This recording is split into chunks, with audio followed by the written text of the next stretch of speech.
Hi hello friends, ಇವತ್ತಿನ recipe ಕುಂಬಳಕಾಯಿ ಪಲ್ಯ. ಈ ಪಲ್ಯನ ಈ ರೀತಿ ಮಾಡಿದ್ರೆ ತುಂಬ ಇಷ್ಟಪಟ್ಟು ಮನೆಯವರೆಲ್ಲ ತಿಂತಾರೆ. ನೋಡಿ ಫ್ರೆಂಡ್ಸ್, ಈ ಕುಂಬಳಕಾಯಿಯನ್ನು ತುರಿದು ಮಾಡೋದ್ರಿಂದ ವಯಸ್ಸಾದವರಿಗೆ, ಹಲ್ಲು ನೋವಿರೋರಿಗೆ ದಪ್ಪ ದಪ್ಪ ಪೀಸ್ ತಿನ್ನೋಕ್ಕಾಗಲ್ಲ. ಈ ರೀತಿ ತುರಿದು ಮಾಡೋದ್ರಿಂದ ಸಣ್ಣ ಮಕ್ಕಳಿಗೂ ತಿನ್ನಲು ಇಷ್ಟಪಟ್ಟು ತಿಂತಾರೆ. ಹಾಗೂ ಸ್ವಲ್ಪ ಅಂತ ಕೇಳೋರು ಜಾಸ್ತಿ ಹಾಕಿಸ್ಕೊಂಡು ತಿಂತಾರೆ. ಇದನ್ನು ಯಾವ ರೀತಿ ಮಾಡೋದನ್ನು ತೋರಿಸ್ತೀನಿ. ಈ ರೀತಿ ಮಾಡಿ ನೋಡಿ, ನೀವೇ ಇಷ್ಟಪಟ್ಟು ಈ ರೆಸಿಪಿಯನ್ನು ಮಾಡ್ತೀರಾ. ಈ ವಿಡಿಯೋನ ನೋಡೋಕ್ಕೂ ಮುಂಚೆ ನಮ್ಮ ಚಾನಲ್ನ ಸಬ್ಸ್ಕ್ರೈಬ್ ಮಾಡಿ. ಹೀಗೆ ಯಾವಾಗಲೂ ಸಪೋರ್ಟ್ ಮಾಡ್ತಾಯಿರಿ. ಈ ವಿಡಿಯೋನ ಕೊನೆವರೆಗೂ ನೋಡಿ. ಮತ್ತು ಈ ಕುಂಬಳಕಾಯಿನ ತುರಿದು ಮಾಡೋದ್ರಿಂದ ಸ್ವಲ್ಪ ಬೇಗನೆ ಆಗುತ್ತೆ. ಕಟ್ ಮಾಡಿ ಮಾಡೋದ್ರಿಂದ ಸ್ವಲ್ಪ ಅರ್ಧಂಬರ್ಧ ಬೇಯುತ್ತೆ ಮತ್ತು ಕೆಲವೊಂದು ಬೇಯದೇ ಇರೋಲ್ಲ. ಬನ್ನಿ ಮಾಡೋದು ನೋಡೋಣ. ಒಂದು ತಟ್ಟೆಯಲ್ಲಿ ಪ್ಲೇಟಲ್ಲಿ ಸಾಸಿವೆ ಮತ್ತು ಉದ್ದಿನಬೇಳೆ, ಈರುಳ್ಳಿ, ಕರ್ಬೇವಿನ ಸೊಪ್ಪು, ಹಸಿಮೆಣಸಿನ್ಕಾಯಿ, ಒಂದು ಟೊಮ್ಯಾಟೊ ಮತ್ತು ತುರಿದಿರ್ತಕ್ಕಂಥ ಕುಂಬಳಕಾಯಿನ ತುರಿದಿಟ್ಕೊಂಡಿರೋದು. ಈಗ ಇದನ್ನು ಒಂದು ಪಾತ್ರೆಯಲ್ಲಿ ಬಾಣಲೆಯಲ್ಲಿ ಎಣ್ಣೆ ಹಾಕಿಟ್ಕೊಂಡು ಎಣ್ಣೆ ಕಾಯಕ್ಕಿಟ್ಬಿಟ್ಟು ಈ ಕಾಯಿದ ಮೇಲೆ ಒಂಚೂರು ಉದ್ದಿನಬೇಳೆ ಹಾಕ್ಬಿಟ್ಟು ಅದನ್ನು ಕೆಂಪಗಾಗೋ ತನಕ ಚೆನ್ನಾಗಿ ಫ್ರೈ ಮಾಡ್ಕೋಬೇಕು. ಉದ್ದಿನಬೇಳೆ ಕೆಂಪಾದಮೇಲೆ ಸಾಸಿವೆ ಹಾಕಬೇಕು. ಸಾಸಿವೆ ಹಾಕಿದ್ಮೇಲೆ ಸ್ವಲ್ಪ ಕರ್ಬೇವಿನ ಸೊಪ್ಪನ್ನ ಹಾಕಿ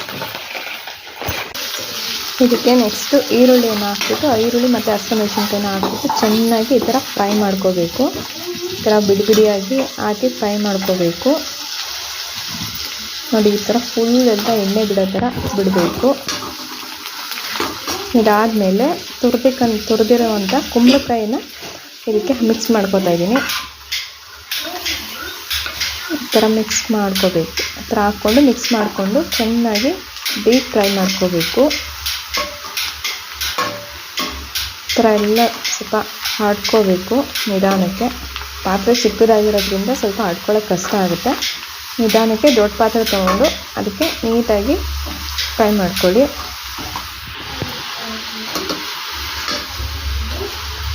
ಈ ಥರ ನೀಟಾಗಿ ನಿಧಾನವಾಗಿ ಫ್ರೈ ಮಾಡ್ಕೋಬೇಕು. ಸ್ವಲ್ಪನೇ ಸ್ವಲ್ಪ ಡ್ರೈ ಆಗ್ತಾಯಿದೆ. ಈ ಥರ ಫುಲ್ಲು ಡ್ರೈ ಮಾಡ್ಕೋಬೇಕು.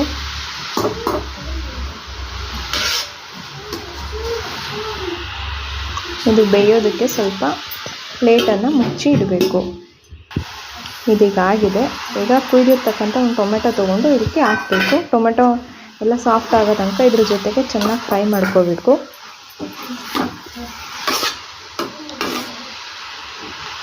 ಇದು 5 ನಿಮಿಷ ಟೊಮೆಟೊ ಎಲ್ಲ ಸಾಫ್ಟ್ ಆಗೋ ತನಕ ಚೆನ್ನಾಗಿ ಫ್ರೈ ಮಾಡ್ಕೋಬೇಕು.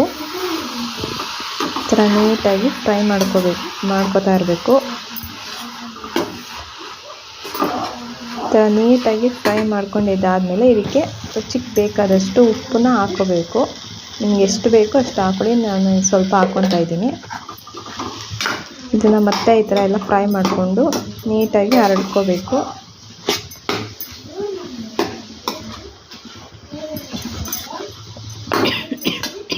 ಇನ್ನು ಹಾಗೆ ಫ್ರೈ ಮಾಡ್ತಾ ಇರಬೇಕು. ಫ್ರೈ ಮಾಡ್ತಾನೆ ಇದು ಸ್ವಲ್ಪ ಸಾಫ್ಟ್ ಆಗಂಗಾಗಿದೆ.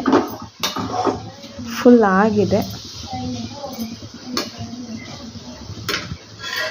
ನೋಡಿ. ನೀಟಾಗಿ ಸಾಫ್ಟಾಗಿ ಬರೀ 2 ಮಿನಿಟ್ಸ್ಗೆ ಅಷ್ಟೊಂದು ಫ್ರೈ ಆಗಿದೆ.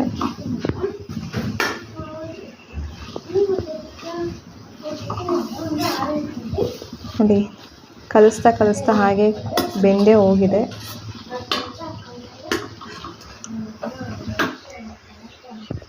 ನೋಡಿ ಫ್ರೆಂಡ್ಸ್, ತುಂಬಾ ಈಸಿ ಇದೊಂದು ಕುಂಬಳಕಾಯಿ ಪಲ್ಯ ಮಾಡೋದಂತೂ. ಬರೀ 2-3 ಮಿನಿಟ್ಸ್ಗೆಲ್ಲ ಹಾಗೆ ಹೋಗುತ್ತೆ. ಈಗ ಟೇಸ್ಟ್ ನೋಡೋಣ ಹೆಂಗಾಗಿದೆ ಅಂತ. ವಾವ್, ಸೂಪರಾಗಿದೆ ಟೇಸ್ಟ್ ಅಂತೂ. ನೀವು ಈ ಥರ ಮಾಡಿ ಮನೇಲಿ. ಮತ್ತು ನಾನು ಆಗಲೇ ಹೇಳ್ದಂಗೆ ಕುಂಬಳಕಾಯಿನ ಕಟ್ ಮಾಡ್ಕೊಂಡು ಮಾಡೋದ್ರಿಂದ ಸ್ವಲ್ಪ ಬೇಗ ಬೇಯೋದು ಇಲ್ಲ. ಬೆಳಗ್ಗೆ ತಿಂಡಿಗೆ ಮಾಡ್ತೀವಿ ಅಂದರೂ ಅವಾಗಲೂ ಬೇಗ ಬೇಯಲ್ಲ. ಈ ಥರ ತುರ್ಕೊಂಡು ಮಾಡಿದ್ರೆ ಬರೀ 2-3 ಮಿನಿಟ್ಸ್ಗೆಲ್ಲ ಕುಂಬಳಕಾಯಿ ಪಲ್ಯ ಆಗೋಗುತ್ತೆ. ಈಗ ಚಪಾತಿಯನ್ನು ಮಾಡೋಣ.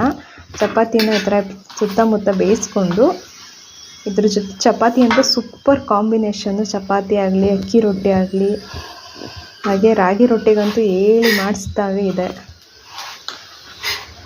ಈ ಥರ ನೀವು ಮನೇಲಿ ಮಾಡ್ಕೊಂಡು ತಿನ್ನಿ. ಹೇಗಾಗಿದೆ ಅಂತ ಹೇಳಿ, ಕಮೆಂಟ್ ಮಾಡಿ.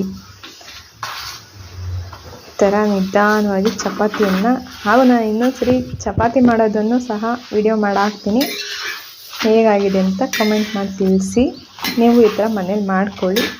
Thank you. ಹಾಗೆ ನಮ್ಮ ಚಾನಲ್ನ ಸಬ್ಸ್ಕ್ರೈಬ್ ಮಾಡಿ ಹೀಗೆ ಸಪೋರ್ಟ್ ಮಾಡ್ತಾಯಿರಿ ಯಾವಾಗಲೂ.